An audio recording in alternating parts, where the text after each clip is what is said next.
Hi, in this video, I want to give you 3 of my best tips to create a traditional feel on your digital painting, and I also wanted to show you a step-by-step walkthrough on how I use them on this portrait. Alright, so as you can see, I created this image, and for this image, I use 3 techniques that will really help you to mimic traditional media. And so in this video, I want to show you these techniques. And the first technique is to use a texture brush. Now, it's not any kind of texture brush that you can use. There's certain brushes that will do better, and I want to give you an example of those brushes actually. So let me show you that on this blank canvas. Basically, what you want is have brushes that have texture, like this one, and go from transparency and texture all the way towards completely opaque. Now, there's tons of different brushes. These are some of the brushes that I created for myself that basically have a little bit of texture and can go from transparency to opaque. These are the kind of brushes you can find pretty much anywhere. And so what you need is just those brushes. And that's tip number 1. You need to have a texture brush. Now, tip number 2 is to start on a colored canvas or a wash. Basically, this is a technique that you'll see in traditional medium. When they start the painting, and I have the steps here, what they would do is this, or kind of this. This is the digital version of it, kind of thing. So what you want to do is to start with a colored background. So what I did here is I used a purple. The purple was matching actually the color that I had on the reference picture that I choose right here. And so what I did is just simply use a purple here and kind of placed it. And what's going to happen is as you add a different step, as you add the different colors, you will have those little imperfections from the texture brush. As you can see, there's a bit of purple going through it. And those little imperfections will stay all along your painting as you add the details and basically will create that feel of traditional medium. So that's tip number 2, start with a colored background. Tip number 3 is to basically use the mixer brush tool. Now, this is a tool that is pretty much typical to Photoshop. I'm not an expert in every software, but I know we have it right here with your brushes is the one that has a little drop on the side, and it's called the mixer brush tool. And what a mixer brush tool, when you use it, it has all those different settings that you can actually play with. And what they will do, the basic thing, the reason why it's important to use a mixer brush tool, it's this reason here that I'll show you here. I have a mixer brush tool that I created for myself here. When you basically paint with a mixer brush tool, what it would do is it will mix the different colors together. Where a brush like this, I were to paint this, would just add, well, I'm having a mixer brush tool still, a brush, if it was just a brush, what it would do is just to add the color, right, with transparency, but it's not going to mix. When you have a mixer brush tool, like if I were to use the same tool here, but with the mixer brush tool, so I have the mixer brush tool right now, I'm going to use that same brush. Now you can see that it's mixing the colors together. And I'm using the mixer brush tool to do a lot of special effects for the hair. The hair is probably the part where I use it the most. I have one actually right here that I really like to use, this one right here. And what it does is simply mixing the colors like this. And that kind of effect you will have in traditional medium, where you mix basically, different colors, different tone, the different pigments together. And with those 3 techniques, you'll be able to get the kind of result that you have. Now, I don't want to let you there just like this. What I want to do now is to give you the walkthrough of this painting with my commentary, so you can see where I place those techniques and how I apply them on this portrait.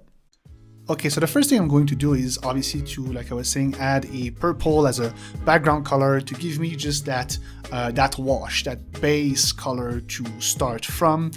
And then I'm going to basically use a texture brush to add the skin tone. Now, skin tones are always really hard, but what I like to do is to basically just try to imagine every single different hue or shade of that color of the skin tone and place them as a shape. And I'll be able, after that later on, to kind of mix them together. It's kind of a way to see a face as a puzzle. Basically, it's all different pieces, and what you want to do is to draw the pieces without blending them too much. You'll be able to blend them later on with a mixer brush tool, for example, or even a smudge tool sometimes. Once you have a little bit more value established, I would suggest to take out the line or put them in transparency like I did. It's going to help you to actually visualize the work that you are about to do with the value. Sometimes the line can really distort the way we look at our portrait. So once you have a few values, put your line in transparency, something around the 20 to 30%, maybe a little bit less, and this will really help you to visualize what you are doing.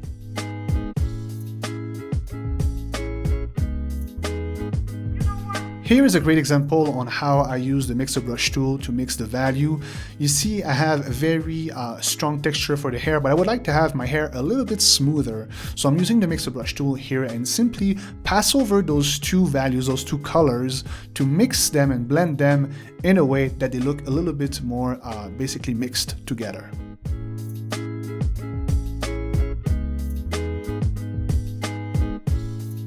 A technique that is often used in traditional medium is to start from pale to dark.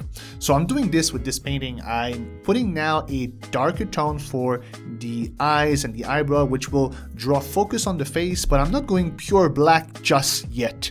I'm going with a darker tone, like the darker tone of the hair right now, and I will add black later on, but I'm not going with black right away. That's very important. Try to build upon towards something dark, but don't go pure black from the start.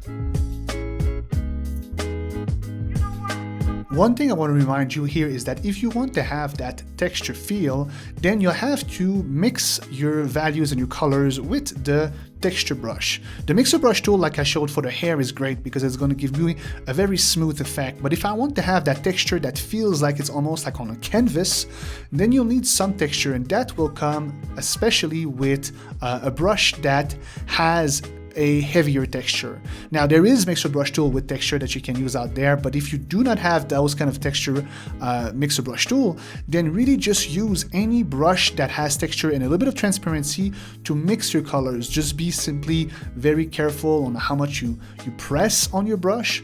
You don't want to have too much texture, but you really want to blend them together. But really, this is key. You need to have texture as much as you need to blend your values and colors. Now I'm going to add some darker value. I'm actually going to add some black to the hair to create a little bit more volume to it. Adding those deeper shadows will help with the volume and also help with creating brighter highlight, which will also help with creating more volume.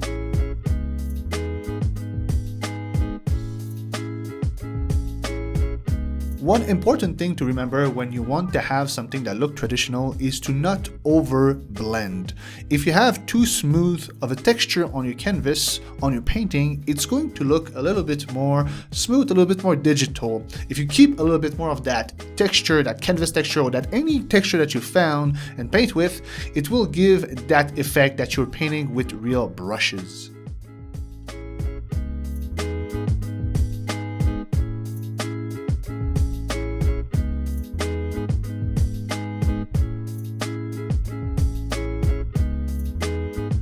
At this point, I will fast forward a little bit the painting. I will finish with adding the mushroom and a few more details. I was creating this painting for the 30-day art habit challenge that was in the Paintable Discord community. I'll put a link of the Discord community in the link below if you want to participate to the future challenges. But basically, I'm finishing this painting and I'm trying to keep that texture and traditional feel.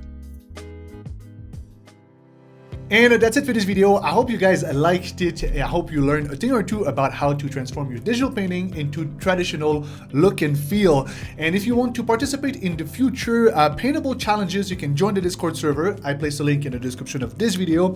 And if you want to continue learning with me to get better at illustration, you can always join the Digital Painting Academy, which there is also a link in the description of this video.